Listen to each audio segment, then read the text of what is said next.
Assalamualaikum warahmatullahi wabarakatuh.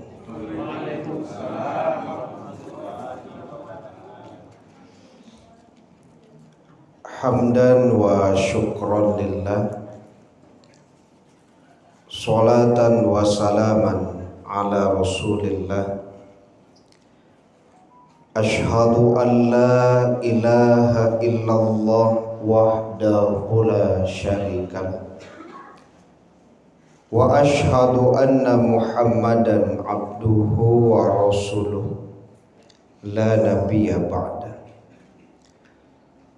Allahumma salli wa sallim ala nabiyyina Muhammad wa ala alihi wa ashabihi ajma'in wa man tabi'ahum bi ihsanin ila yaumiddin.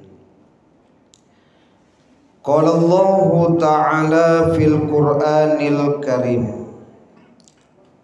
a'udzu billahi minasy syaithanir rajim. Bismillahirrahmanirrahim. Innal ladzina amanu wal ladzina hajaru wajahadu fi sabilillah ulaika yarjuna rahmatallah wallahu ghafurur rahim. Sesungguhnya orang-orang yang beriman dan orang-orang yang berhijrah dan berjihad di jalan Allah, mereka itulah yang mengharapkan rahmat Allah. Allah Maha Pengampun, Maha Penyayang. Surat Al-Baqarah ayat 218. Yang sama-sama kita hormati Ketua dan Pengurus Musholla Al-Ikhlas, Bapak Ibu jamaah tarawih yang dirahmati Allah, santriwan dan santriwati yang kita banggakan. Alhamdulillah, puji syukur kehadiran Allah Subhanahu wa ta'ala atas limpahan taufik dan hidayah Allah. Kita baru saja mendirikan sholat isya berjamaah. Sehabis tausiah ini insyaallah akan kita lanjutkan dengan tarawih dan witir. Semoga kita mendapatkan keutamaan yang disampaikan oleh para ulama bahwasanya maqama ma'al imam hatta yansorifa kutiba lahu qiyamul lailah. Barang siapa yang sholat bersama imam sampai selesai, maka tertulis baginya sholat semalam suntuk. Sholat semalam suntuk kalau sabana-bana nyawa kerajon pak ndak lo takau dewa. Tapi dengan mengikuti tarawih witir menurut ulama sampai selesai, tidak memisah kita dari imam. Paling lama kan cuman 1 jam atau 1 jam setengah cuman itu. Tapi nilainya bisa semalam penuh. Tidak terbayangkan oleh kita kalau 30 malam itu ikut imam terus sampai witir. Berarti kan 30 malam penuh kita dinilai sholat di sisi Allah Subhanahu wa ta'ala. Itu tidak main-main itu. Ya, tidak main-main. Luar biasanya keutamaan bulan Ramadan. Semoga Allah memberikan kepada kita keistiqomahan untuk bisa menegakkan malam Ramadan sampai akhir, walaupun godaan sudah mulai beli baju, buat kue, pertemuan alumni babuko basamo, itu mulai diganggu-ganggu. Ya, ya. Tapi kemarin ada acara alumni, beliau bilang, ambo Ustadz tetap akan menjaga tarawih walaupun pertemuan alumni ikut, kan bisa dikondisikan. Ndak tak aja pulang ke rumah Ustadz di mana ndape. Ya dulu kadang-kadang kalau acara babuku bersama Pak, tarawih witir tuh nyobeko surang saya di rumah nih. Berarti karena tailak keutamaannya begitu besar tuh Pak. Iba alo ke mangajan lah. Tiba di rumah kata lambe ya. Kemudian selawat dan salam kepada Nabi kita Muhammad sallallahu alaihi wasallam, keluarga beliau, sahabat beliau, pengikut-pengikut beliau yang mengikuti beliau dengan ihsan sampai hari kemudian. Semoga kelak di hari kiamat kita mendapatkan syafaat dari Rasulullah sallallahu alaihi wasallam. Amin ya rabbal alamin. Bapak Ibu jamaah yang dirahmati Allah, judul kita malam hari ini sebagaimana yang disampaikan di awal adalah meraih ampunan dan rahmat Allah Subhanahu wa taala. Itu judulnya. Mungkin bagi Bapak Ibu tidak penting judul. Bagi anak-anak penting judul. Karena di bukunya itu ada Pak, judul titik 2. Ya kalau tidak dibacon judul kok Bapak Ibu, Ustadz kok nyokaja taruh di anak kok. Selesai tanda tangan, judul ceramah tadi itu Ustaz. Karena tidak pakai judul. Ini kan dia judul. Saya ceramah kemarin Bapak Ibu, memang tidak kasih judul Pak. Saya bilang begini, kita akan membahas 2 hadis Rasulullah yang berbicara tentang nyobuik judul di anak kau 2 hadis Rasulullah. Kalau mak dinyo sampai itu. Ini tidak salah, yang salah awal tidak bagi judul. Itu kejadiannya. 2 hadis Rasulullah judulnya kan. Macam-macam. Jadi meraih ampunan dan rahmat Allah Subhanahu wa taala yang kita jadikan sebagai landasan sekali lagi adalah surat Al-Baqarah ayat 218. Ini sering juga kita membahas ayat tersebut ya. Bapak Ibu jamaah yang dirahmati Allah, kalau berbicara tentang ampunan dan rahmat Allah, tentu ini merupakan satu hal yang pokok yang setiap kita pasti menginginkan ampunan dan rahmat Allah itu. Karena kalau berbicara ampunan itu Bapak Ibu, yang berat bisa jadi ringan Pak, gara-gara ampunan itu. Ya kan? Bahkan sesuatu yang salah itu bisa dianggap atau dimaafkan dengan sebab ampunan. Ya kalau orang sudah minta ampun kan begitu, ampun gitu ya. Berarti kan ada peluang di situ Bapak Ibu, sekali lagi kesalahan yang berat bisa jadi diringankan. Ya kan? Kesalahan yang diperbuat boleh jadi dimaafkan, Pak. Yang dengan sebab ampunan itu ya boleh jadi dosa dan kesalahannya itu ya kembali kepada fitrahnya. Berarti seperti orang yang baru dilahirkan. Dengan sebab apa? Ampunan. Dengan sebab ampunan. Ya. Makanya ampunan merupakan pokok yang setiap kita pasti menginginkan itu. Karena manusia sekali lagi kan kullu bani Adam khata'. Setiap anak Adam itu kan pasti berbuat salah. Ya kan? Kalau seandainya tidak ada ampunan Allah, ya bagaimana kita akan bisa mendapatkan rahmat Allah? Karena dosa-dosa itu tidak terampuni tadi. Ya, ujungnya kan rahmat. Kalau rahmat itu berarti berbicara tentang kembalinya kita, yaitu surga. Nah, jadi ada ampunan, ada rahmat. Ini dua hal yang memang tidak bisa dipisahkan. Tidak bisa dipisahkan. Ya. Nah, jadi Bapak Ibu jamaah dirahmati Allah Subhanahu wa taala, ya. Di surat Al-Baqarah ayat 218 ada kalimat ulaika yarjuna rahmatallah wallahu ghafurur rahim. Di situ ada rahmat Allah, kemudian ada kalimat Allah Maha Pengampun lagi Maha Penyayang. Jadi ayat ini berbicara tentang orang-orang yang mendapatkan rahmat Allah dan juga mendapatkan ampunan. Ya. Makanya orang masuk surga itu kata Nabi kan bukan karena amal, Pak. Bukan.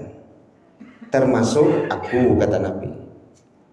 Ya, yang memasukkan kita ke surga itu adalah rahmat Allah. Maka memang ampunan kemudian datang rahmat gitu. Ketika Allah sudah memberi ampunan, maka hak Allah untuk memasukkannya ke dalam surga. Kan begitu. Yang pertama kalau di surat Al-Baqarah ayat 218 Bapak Ibu, bahwa orang-orang yang mendapatkan ampunan dan rahmat Allah itu adalah innalladzina amanu, yaitu orang-orang yang beriman. Ya. Orang-orang yang beriman adalah orang-orang yang mendapatkan rahmat Allah dan mendapatkan ampunan Allah, iman. Nanti Bapak Ibu lihat surat Al-Hujurat ayat 14. Qalatil a'rabu amanna kullam tu'minu walakin qulu aslamna walamma yadkhulul iman fi qulubikum. Ya. Sesungguhnya ya, orang-orang Arab Badui berkata kami beriman. Katakan kamu belum beriman, tapi katakanlah kamu baru Islam. Walamma yadkhulul iman fi qulubikum, karena iman itu belum masuk ke dalam hati kalian. Jadi jelas perbedaannya Bapak Ibu antara Islam dan iman. Yang dapat rahmat itu ketika iman itu sudah masuk gitu. Kalau iman itu sudah masuk, maka dia nanti akan tampak, dia tutup auratnya. Nah, baru di situ masuk dalam kategori orang yang dapat rahmat Allah dan ampunan. Ya kan? Karena iman sudah masuk ke dalam hatinya. Dari hati ini Bapak Ibu akan muncul nanti tanda-tanda keimanan tadi. Seperti diantaranya apa? Menutup aurat. Karena menutup aurat itu atas dasar iman yang sudah masuk ke dalam hati, Pak. Berapa banyaknya orang yang Islam di KTP-nya, tapi iman itu belum masuk ke dalam hatinya. Sehingga apa yang diperintahkan Allah seperti menutup aurat, dia tidak mampu melaksanakannya. Karena iman itu belum masuk gitu. Nah, bagaimana mengatakan dia dapat rahmat Allah, Pak? Bagaimana mengatakan dia dapat ampunan Allah walaupun di KTP-nya sudah tertulis agama (2) Islam, tapi iman belum masuk ke dalam hati, Pak. Ya kan? Buktinya auratnya masih kelihatan. Ya kan? Bagaimana mengatakan dia dapat rahmat Allah? Bagaimana dia mendapatkan ampunan Allah? Iman belum masuk ke dalam hatinya. Ya. Nah, ini landasannya yang kita baca tadi itu, ya, surat Al-Hujurat ayat 14. Ketika orang Arab Badui berkata kami beriman, kata Nabi katakan, kata Allah, katakan wahai Nabi kepada mereka, kamu belum beriman, karena belum masuk. Ya. Jadi tidak serta merta orang yang mengaku beragama Islam kemudian iman itu sudah masuk ke dalam hatinya, tidak serta merta. Ini landasannya. Ya kan? Berapa banyaknya orang Bapak Ibu yang di KTP-nya agama .2 Islam Pak, tapi tidak sholat. Tidak sholat. Ya kalau tidak sholat berarti kan masuk dalam pembahasan ulama dari surat Al-Hujurat ayat 14. Mereka Islam tapi iman belum masuk ke dalam hati. Maka ketika Allah perintahkan sholat, mereka tidak sholat. Terus bagaimana mengatakan orang tidak sholat dapat ampunan Allah Pak? Dari mana kita bisa mengatakan orang yang tidak sholat dapat rahmat dari Allah? Tidak mungkin kan Bapak Ibu? Tidak mungkin kan? Mana mungkin Pak? Ya, kenapa? Karena sekali lagi iman itu belum masuk ke dalam hati. Tapi kalau berbicara apakah Islam, sama aja orang Arab Baduy Bapak. Kami Muslim. Ya kan? Nah ini yang kita usahakan Bapak Ibu. Jadi kalau Bapak Ibu punya anak yang hari ini belum menutup aurat, perintahkanlah anak untuk menutup aurat supaya mendapatkan ampunan dan rahmat Allah. Tidak dipadian serta buka. Kalau dibiarkan terbuka, bukan anak saja yang berdosa, bukan anak saja yang tidak mendapatkan ampunan dan rahmat Allah, itu kedua orang tuanya itu bisa tidak dapat ampunan Allah Pak. Murka Allah yang dapat itu. Ya. Kalau di keluarga itu ternyata anaknya tidak menutup aurat, itu boleh jadi keluarga itu tidak dapat rahmat Allah Pak. Karena ada yang bermaksiat kepada Allah. Yang boleh jadi orang tuanya Pak membiarkan saja itu. Jadi bukan anaknya saja yang tidak dapat ampunan dan rahmat Allah. Jo gaek-gaek bisa tidak dapat Pak. Tidak mau juga kita kan mau melangkah ke surga Pak. Tiba-tiba anak membawa dari jauh. Oh tidak bisa. Ya kan itu. Bakal masuk surga kayak ambo. Inyo saya tidak pernah menyuruh ambo sholat. Akhir-akhir begitu kan. Beliau saja tidak pernah menyuruh saya nutup aurat kan itu. Tidak jadi dapat rahmat Allah dengan sebab itu. Berkaitan dengan apa? Iman yang belum masuk ke dalam hati. Ya begitu juga Bapak Ibu kepada anak-anak kita yang boleh jadi hari ini belum juga mau sholat. Ya. Maka tentu kita perintahkan untuk mendirikan sholat. Ya. Supaya mendapatkan ampunan dan rahmat dari Allah. Mudah-mudahan ketika iman itu sudah masuk ke dalam hati, mana ampunan dan rahmat itu akan berpengaruh terhadap kepribadian anak dan juga kita Pak.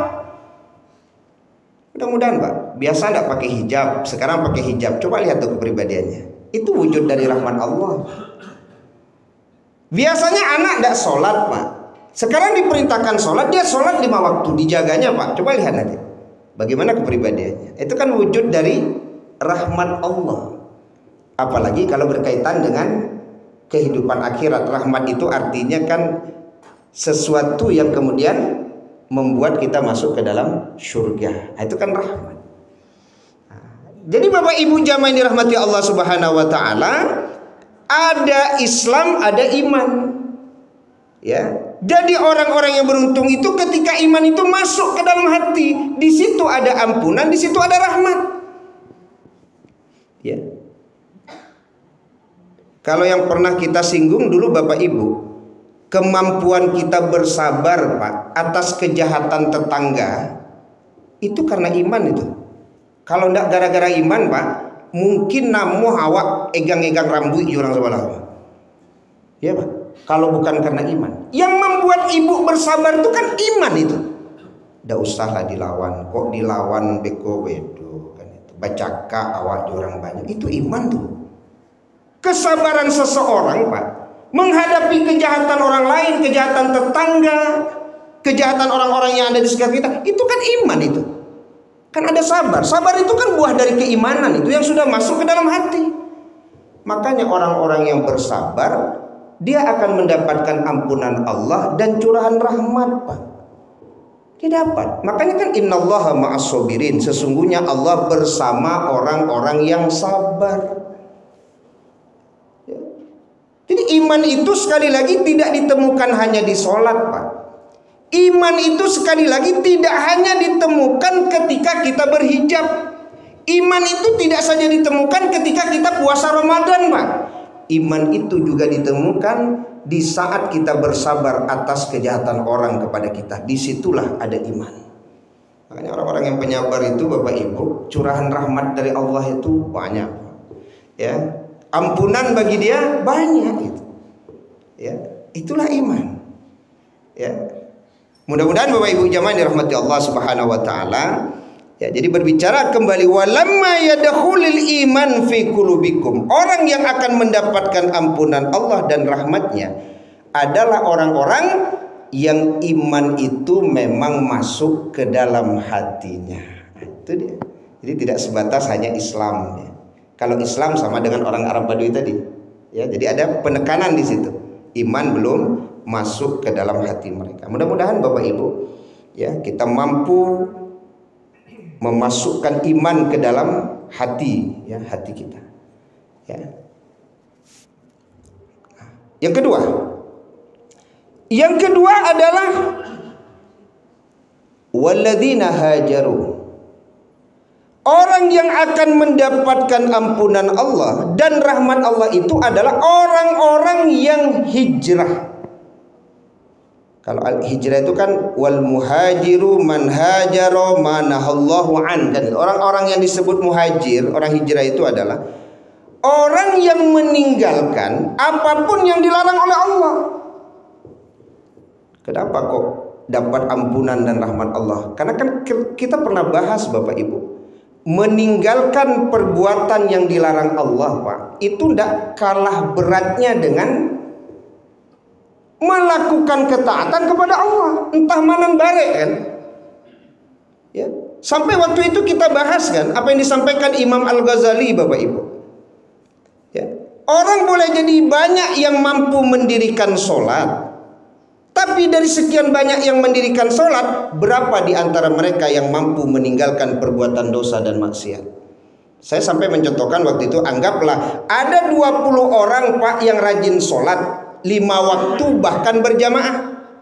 Dari nan 20 itu lai berorang yang bisa indak bergunjing. Dari yang 20 itu berapa yang meninggalkan bergunjing? Ternyata jawabannya tidak ada, Ustaz. Bergunjing saja. Itu dia.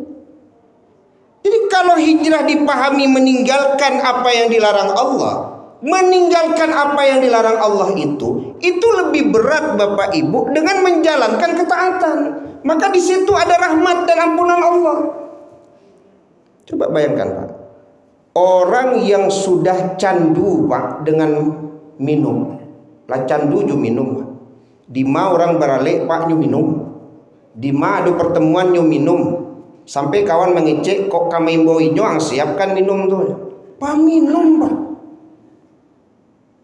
Kemudian dia mampu meninggalkan minum itu.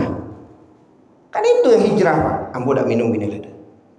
Kawan lo nanti kaji, beda gini Pak. Nah, coba bayangkan, meninggalkan sesuatu, Pak, yang boleh jadi sudah menjadi candu dalam hidupnya, bisa dia meninggalkannya, Pak. Makanya dapat rahmat dan ampunan dari Allah. Karena meninggalkan yang seperti itu bukan gampang itu, Pak. Tidak gampang, Pak. Maka meninggal minum, meninggal rokok siapa ya? Nah, kira-kira kan udah tidak candu tadi kan. Anggaplah rokok itu ya. Kalau tadi kan minumannya, meninggalkan minum sulit itu. Ya. Kalau anak muda yang mohon maaf terbiasa melakukan masturbasi contoh, Pak. Biasa. Kemudian dia mampu meninggalkan, itu kan fahsya itu. Sesuatu yang keji yang boleh jadi sudah candu bagi dia, Pak. Ditinggalkannya itu, Pak. Berat betul dia meninggalkan itu. Karena kalau kita lihat podcast yang berbicara anak muda yang melakukan masturbasi hari ini, tidak main-main jumlahnya itu. Karena ketontonan, ya kan, bacaan, ya, pengaruh makanan. Ya. Di saat dia bercerita, Pak, sampai pada titik tertentu dia mampu meninggalkan itu. Memang ceritanya tidak main-main, berat, ya berat. Karena sudah, kalau fahsya itu kan sekali lagi, Bu, ada bahasa apa? Candu dia. Ketika dia mampu meninggalkan perbuatan-perbuatan itu kan disebut hijrah. Sesuatu yang memang kalau ndak nyok kerajon tuh, Pak, Mau orang paning saja itu Pak. Dosa begitu kan. Dosa itu kalau sudah sampai pada tingkatan candu kata ulama, kalau dia tidak melakukan maka tidak nyaman jiwanya gitu. Karena sudah jadi candu Pak. Orang kalau sudah terbiasa berzina kata ulama, tidak berzina dia Pak, kemampuan ada, kesempatan ada, nyok kayak orang bingung. Jadi kayak orang bingung dia Pak. Jadi bukan hanya masalah kebaikan, ya, keburukan sekalipun kata ulama, kalau sudah sampai pada tingkatan candu tidak dia lakukan, dia bingung. Udah orang error lah gitu. Nah sekarang dia mampu meninggalkan yang sudah menjadi kebiasaan dia itu tuh. Itu yang disebut hijrah tadi Pak. Dia tidak lagi minum, ya kan? Dia tidak lagi melakukan ini dan itu, pokoknya tidak lagi itu. Itu yang disebut hijrah tadi kan? Ya. Maka bagi orang-orang tersebut Allah siapkan ampunan dan rahmat. Allah siapkan ampunan dan rahmat. Walam yusirru ala ma fa'alu, semoga dia tidak mengulangi kembali. Karena kalau sudah sampai pada tingkatan candu, panggilan untuk mengulang itu tinggi Pak. Ulang lah ya kan. Ya, ada gitu. Termasuk ya, kalau berbicara hijrah ini Bapak Ibu, kalau tadi kan berbicara hijrah berkaitan dengan maksiat yang ditinggalkan. Karena kan afaro'aita manittakhadha ilahahu hawahu. Muhammad, tidakkah engkau melihat ada orang yang menjadikan hawa nafsunya sebagai Tuhannya? Sekarang ditinggalkannya maksiat Pak. Berarti kan dia meninggalkan yang selama ini dijadikan Tuhannya. Apa yang dijadikan Tuhannya sehingga dia mabuk, minum, berjudi, berzina? Berarti selama ini kan dia menuhankan hawa nafsu itu. Ketika dia berhijrah, itu ditinggalkannya, dia kembali kepada Allah. Itulah yang mendatangkan rahmat dan ampunan Allah. Karena Allah senang bahwa ada orang selama ini yang bertuhan kepada hawa nafsunya, sekarang kembali lagi kepada Allah. Di situ curahan rahmat bagi orang hijrah. Termasuk ada pembahasan ulama, kenapa orang hijrah itu mendapatkan ampunan dan rahmat dari Allah? Karena boleh jadi dia meninggalkan dunia yang banyak justru itu yang dicari orang Pak. Ya kan? Boleh jadi kan? Karena kalau berbicara dunia itu kan berbicara tentang harta, berbicara tentang pangkat, berbicara tentang jabatan, berbicara tentang kemewahan. Ketika dia mampu meninggalkan hal tersebut, ya, karena takut bahwa yang dilakukannya itu adalah sesuatu yang haram, sesuatu yang maksiat, sesuatu yang menjauhkan dirinya dari Allah, maka kan pantas dia mendapatkan ampunan dan rahmat dari Allah. Saya pernah contohkan dulu kepada Bapak Ibu, teman saya kerja di perusahaan asing Pak, dengan gaji dolar, cuman Jumat tidak bisa. Lama itu Pak. Orang saya mencari sampai kerajoko deh Pak, gaji dolar Pak, cuman satu Jumat tidak bisa. Pokoknya tidak mau tahu, Jumat itu jalan terus. Lama itu Pak diskusinya. Ngecek ke kawan, bantu kawan. Dulu kawanan mengecek, taruh saya lalu. Besok tobat lah kayak kan. Dulu kawan udah itu Pak. Ya kan. Tapi akhirnya memang ditinggalkan perusahaan itu Pak. Ditinggalkannya. Ya, perusahaan yang menggajinya dengan dolar yang kalau dirupiahkan tidak tanggung-tanggung tuh Pak. Mampu dia meninggalkannya. Kan pantas dia mendapatkan ampunan dan rahmat dari Allah Pak. Karena ada yang ditakutinya. Apa yang ditakutinya? Tidak bisa sholat Jumat tuh, tidak bisa. Itu yang hijrah itu. Berapa banyaknya orang-orang yang mampu meninggalkan hal seperti itu? Yang boleh jadi banyak orang menginginkannya Pak, ditinggalkannya, dapat ampunan dan rahmat. Kemudian yang ketiga, yang terakhir adalah ya, wajahadu fi sabilillah. Orang yang akan mendapatkan ampunan dan rahmat dari Allah adalah orang-orang yang berjihad di jalan Allah. Apa artinya al-mujahid? Al-mujahid adalah manjahada fi ta'atillah. Orang-orang yang betul-betul taat kepada Allah. Jadi ketaatan kepada Allah akan mendatangkan ampunan dan rahmat dari Allah Subhanahu wa taala. Demikian kajian kita malam hari ini, semoga bermanfaat. Jadi meraih ampunan dan rahmat Allah berdasarkan surat Al-Baqarah ayat 218. Yang pertama, iman yang masuk ke dalam hati. Yang kedua, kemampuan meninggalkan apa yang dimurkai oleh Allah. Ini disebut dengan hijrah. Kemudian yang ketiga, kemampuan untuk memaksa diri untuk taat kepada Allah Subhanahu wa taala. 30 Ramadan menjadi bukti kata ulama bahwa orang bisa bertakwa. Kita lihat nanti apakah kita termasuk orang yang berhasil dengan 30 Ramadan sehingga menjadi orang yang punya nilai-nilai ketakwaan karena kesungguhan kita untuk taat kepada Allah di bulan Ramadan ini. Subhanakallahumma bihamdika asyhadu an la ilaha illa anta astaghfiruka wa atubu ilaik. Wassalamualaikum warahmatullahi wabarakatuh.